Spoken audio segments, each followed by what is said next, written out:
రాజన్న సిరిసిల్ల జిల్లాలో గ్రామ భూమి కబ్జా వ్యవహారం ఉద్రిక్తతకు దారితీసింది. వీర్నపల్లి మండలం వన్పల్లిలో గ్రామ భవిష్యత్ అవసరాల కోసం ఖాళీగా ఉంచిన 2 ఎకరాల ఫారెస్ట్ భూమిని కొందరు కబ్జా చేశారంటూ గ్రామస్తులు ఆందోళనకు దిగారు. 2 ఏళ్ల కిందే భూమిని ఆక్రమించుకున్నారని అధికారులకు ఫిర్యాదు చేసినా పట్టించుకోవడం లేదని తెలిపారు. దీంతో గ్రామస్తులు కలిసి భూమిని ఆక్రమించుకున్న వారిని నిలదీశారు. భూమి చుట్టూ హద్దురాలను బిగించి గ్రామ పంచాయతీ స్థలమని ప్రకటించారు. గ్రామ పంచాయతీ బోర్డును ఏర్పాటు చేశారు. దీంతో ఇరు వర్గాల మధ్య ఘర్షణ చోటు చేసుకుంది. ఘటనపై సమాచారం అందుకున్న పోలీసులు ఎలాంటి అవాంఛనీయ సంఘటనలు జరగకుండా బందోబస్తు ఏర్పాటు చేశారు.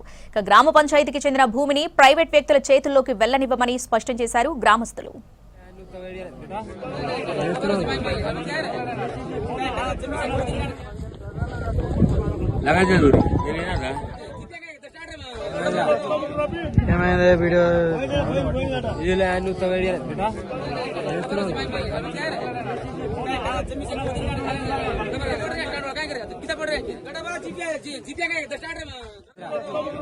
ఏమైంది వీడియో